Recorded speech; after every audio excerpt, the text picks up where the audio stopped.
Have you ever felt a heaviness in your heart that no sleep, no distraction, and no achievement could take away? A silence that doesn't feel peaceful but empty. A weight that seems less about the body and more about the soul. We often measure aging in years, wrinkles, and aching joints. But the deepest burden of life isn't time, it's what we carry inside. Old regrets, broken expectations, the stories we replay, the masks we wear, the attachments that keep us restless. This quiet suffering isn't spoken about at the doctor's office, yet it is the very thing that steals joy from our days. But what if peace is not something to chase, but something revealed when we let go? The Buddha taught, holding on is suffering, letting go is freedom. And in truth, your next chapter does not need to be about doing more, achieving more, or fixing more. It can be about releasing. In this video, we'll explore 6 things you may no longer need, weights you can finally set down. Together, we'll walk gently toward lightness, mindfulness, and a return to presence. Not someday, but right now. 1. The Buddhist way to let go of relationships that hurt you. As we grow older, something shifts. We no longer chase noise, approval, or endless obligations. What we crave, what we truly hunger for, is peace, real peace. Not just quiet surroundings, but a deep calm in the soul. And yet, so many of us keep relationships that poison that peace, believing loyalty means sacrifice. But here's the truth. You do not have to hold on to people who harm you, even if they are family. Buddhism teaches us that clinging is the root of suffering. The Buddha compared it to carrying a hot coal. You burn yourself long before it ever reaches the other person. In toxic relationships, that's exactly what happens. We carry pain, anger, and guilt thinking it's love. But love is never meant to suffocate your spirit. Think about it. How many conversations leave you exhausted? How many visits feel like battles you never wanted to fight? That constant weight is not compassion. It is attachment to suffering. In Buddhist practice, there's a deep wisdom about letting go with kindness, not with rage, not with bitterness, but with the gentle understanding that your soul deserves room to breathe.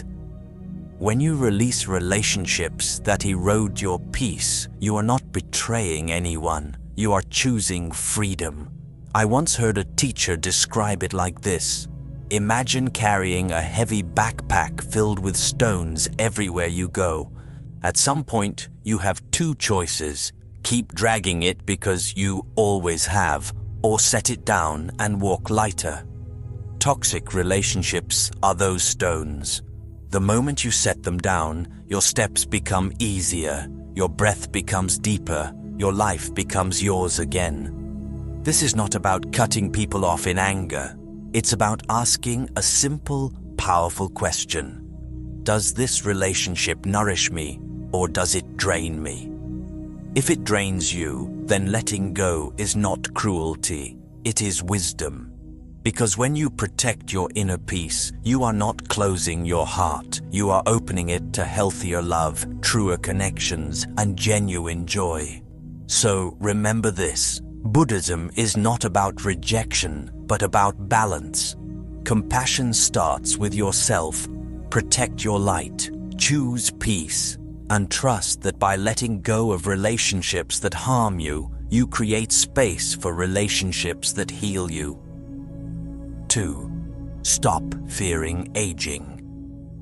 There comes a day, often in the quiet of morning, when you glance into the mirror and pause. The reflection is familiar, yet changed. The skin carries lines like rivers across a map. The shoulders slope more gently than before. The eyes still shine, but with a different fire, one softened, deepened, made wiser by time, and in that pause you may whisper to yourself, "When did I become older?" But here is the truth. It is not aging itself that weighs most heavily. It is the fear of aging. Modern society has trained us to see wrinkles as flaws, gray hair as loss, and slower steps as decline. We are told, quietly through advertisements, loudly through culture, that youth is beauty, and that anything beyond it is fading. But this is not the way of life. It is not the way of truth. Buddhism offers another vision. The Buddha taught, "All conditioned things are impermanent. Work out your liberation with diligence." Aging is not an error. It is the natural rhythm of existence. Just as seasons shift from spring to autumn, so too do our bodies carry the marks of time. To resist this is to suffer. To embrace it is to awaken. There is a Zen story of an elder master once admired for his strength and grace. In his later years, his students noticed his steps falter and his hands tremble. One day, a young monk asked, "Master, does it sadden you that your body fails you now?" The teacher placed his palm over his heart and replied, "The body is the lantern. The oil runs low. The flame flickers. But the light itself, do you not still see it burning?" Aging does not strip us of radiance. It reveals a different kind. It teaches us patience, tenderness, and gratitude. The chase for more quiets, and in its place comes contentment. The need to be admired softens, and in its place arrives the joy of simply witnessing. So, dear friend, what if aging is not your enemy, but your greatest teacher? What if every change is an invitation to grow freer, lighter, more compassionate? To age is not to fade, it is to bloom in ways youth could never imagine. 3. Stop comparing yourself to the young. It begins in the smallest of moments. A glance at an old photograph, the sound of a younger voice speaking boldly about the future, watching someone run past with effortless energy, and suddenly a quiet whisper rises inside. "I used to be like that." If we aren't careful, that whisper turns into a wound. Where did that version of me go? Why don't I feel that way now? Comparison is a thief, especially the comparison we make with our younger selves. Unlike envy toward others, this one feels almost justified, like we owe it to the past to measure up to it. We hold today against yesterday, and somehow the present always feels like it comes up short. But here is the truth.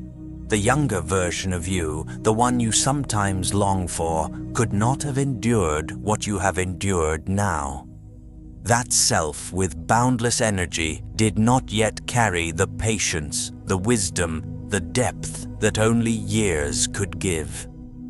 In Buddhist teachings, comparison is seen as a form of ignorance because it blinds us to the reality of impermanence. A story is told of two travelers who came to a river. One was young, strong, and impatient. He leapt in and swam furiously, but quickly tired and nearly drowned. The elder traveler walked calmly downstream until he found a shallow bend where the water carried him gently across. The lesson is simple. Youth has speed, but age carries strategy. Each stage of life has its own power. I once spoke with a woman named Eleanor, 79, who carried herself with quiet dignity. She told me she had stopped attending her neighborhood fitness class. Not because I couldn't keep up, she explained, but because every time I watched the younger women move, I compared my body to theirs. I turned my effort into disappointment. After some time away, she returned, not to prove anything, but to move simply for the joy of moving. Now I don't compare my pace to theirs, she smiled. I celebrate that my body, with all its years, still carries me at all. That is wisdom, to witness the beauty of youth without turning it into your loss. The Buddha reminded us, comparing yourself with others only disturbs the mind. The same is true when comparing yourself with your past. You are not meant to be who you were. You are meant to be who you are now.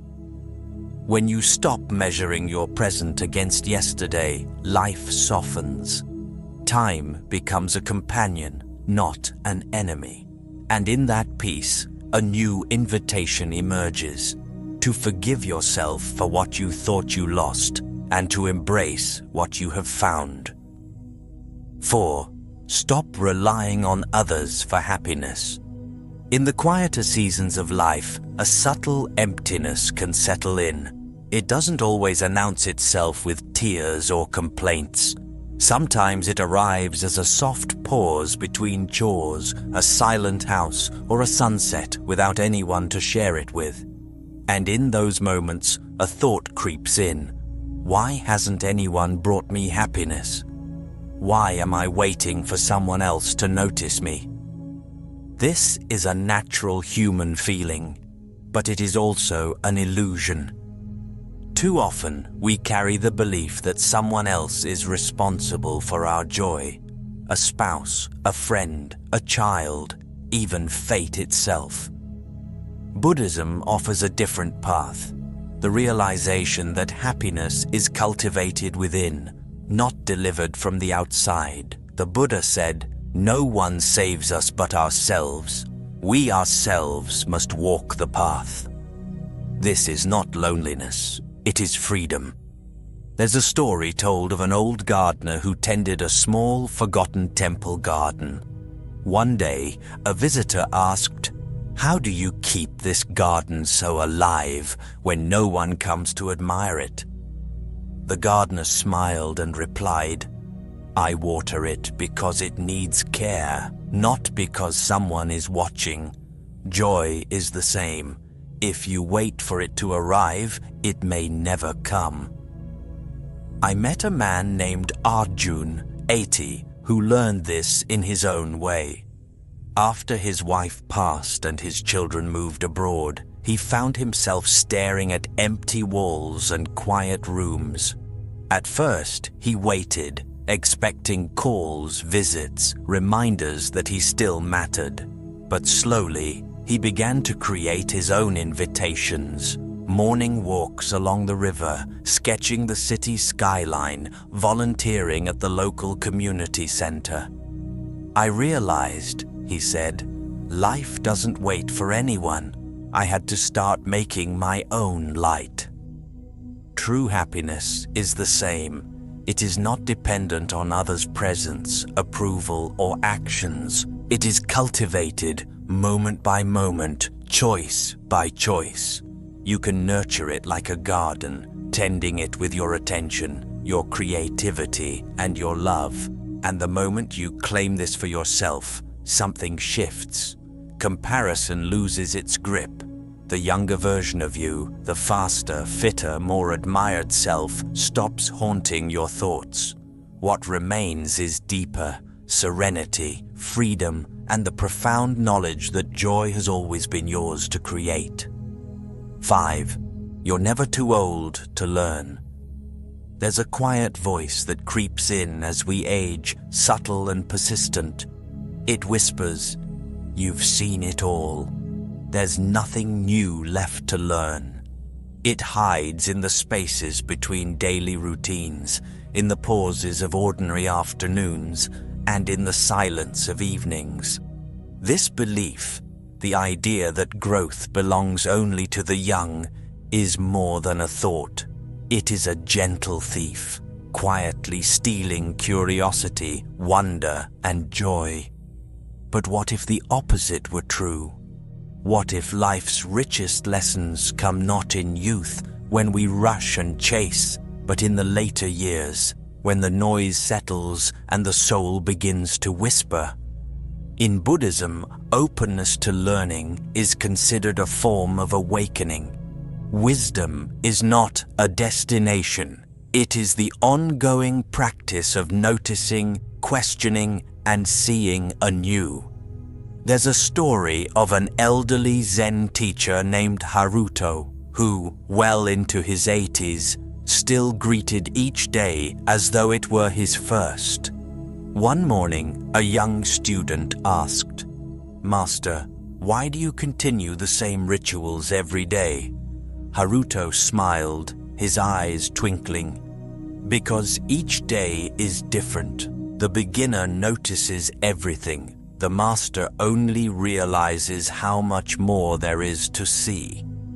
His hands, weathered by decades of practice, were alive with the energy of curiosity. It's easy to think that after decades of living, through heartbreak, change, and countless seasons, we've reached the summit of understanding. But the Buddha said, just as a candle cannot burn without fire, the human spirit cannot thrive without engagement and curiosity. Spiritual and intellectual life do not end with age. They blossom when the rest of the world quiets, when ambition softens, and when the heart finally has time to ask questions the younger self never considered. I met a woman named Lila at a meditation retreat in Northern California. She was 78, widowed, with silver hair tied neatly at the nape of her neck. Recently, she had taken up learning to play the cello. "Not to perform," she laughed, "not to impress anyone. I just want to see what my hands can still do, what sounds I can still discover." She held her bow lightly but with purpose, and in her eyes I saw the thrill of a mind and spirit stretching toward the unknown. That is the essence of life, curiosity. A closed mind grows heavy, stagnant, but an open mind, even in the 8th or 9th decade, flows like a river carving through rock. Learning is the fountain of youth that no cream or potion can replicate. The lotus, revered in Buddhism, blooms from muddy water, not in spite of the mud, but because of it. Every wrinkle, every loss, every challenge is the soil from which new understanding can rise. No matter your age, the capacity to grow, to stretch, to discover remains alive. So I ask you now, what question have you been too hesitant to ask? What new skill, practice, or curiosity can you allow yourself to explore? Approach this chapter of life not as an ending, but as a sacred beginning. Open the door to learning again, gently, like greeting an old friend. And on the other side, you may find something more profound than knowledge itself, a deep, living joy that comes from knowing the heart is never too old to bloom. 6. Release regret and forgive yourself. There are memories that visit in the quietest hours, soft, insistent, impossible to ignore. A word left unsaid, a path you didn't take, a choice you wish you could undo. These moments do not shout, they linger, shaping the way we move through life. We smile, but only halfway. We celebrate, but the joy feels borrowed. We speak of the past carefully, skipping over the parts that still sting. This is the quiet work of regret, and for many, it becomes one of the heaviest burdens in later years. It is not the thinning hair or aching knees, but the weight of what could have been, the choices we wish we had made differently. Buddhism teaches that compassion must begin with ourselves. The Buddha said, "You yourself, as much as anyone in the entire universe, deserve your love and attention." This includes the younger self, the one who acted out of fear, confusion, pride, or desperation. The one who stumbled, who failed, but kept going. There's a story of an elder named Mei Ling who had spent her youth chasing wealth and recognition, often at the expense of others. In her later years, she came to a monastery burdened by shame. She confessed to her teacher, "I wasted my life. I hurt people. I was blind to kindness. How can I ever find peace?" The teacher simply smiled and said, "The river accepts every drop of rain, whether pure or muddy. So too can your life be held with compassion. Wisdom can grow from all of it. Regret is not a life sentence. It is a signal, a chance to turn toward ourselves with gentleness rather than punishment. Forgiveness is not forgetting. It is remembering without the poison. It is saying, 'I did the best I could with what I knew, and now I know better. I will live better.' When you release regret, something remarkable happens. Possibility unfolds. You open your hands to the present, to the life still waiting for you. At any age, in any circumstance, you are not finished. The past has shaped you, but it does not define you. You can step into the rest of your life lighter, freer, and more fully alive. Thank you for joining me on this journey of letting go, finding peace, and embracing life's later chapters with wisdom and grace.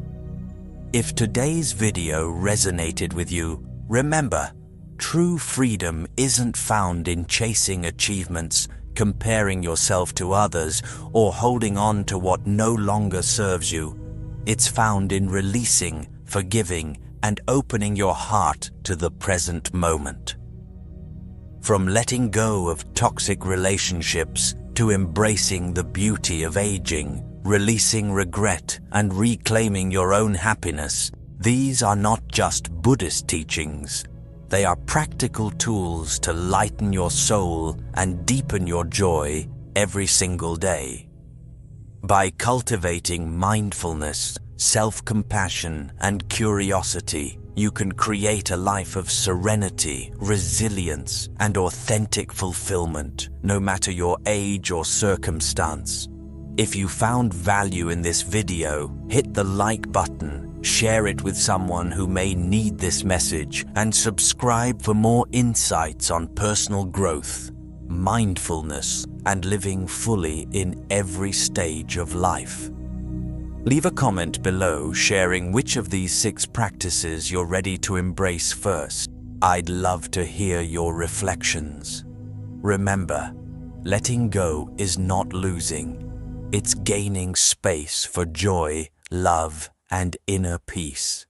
Your journey toward freedom starts now.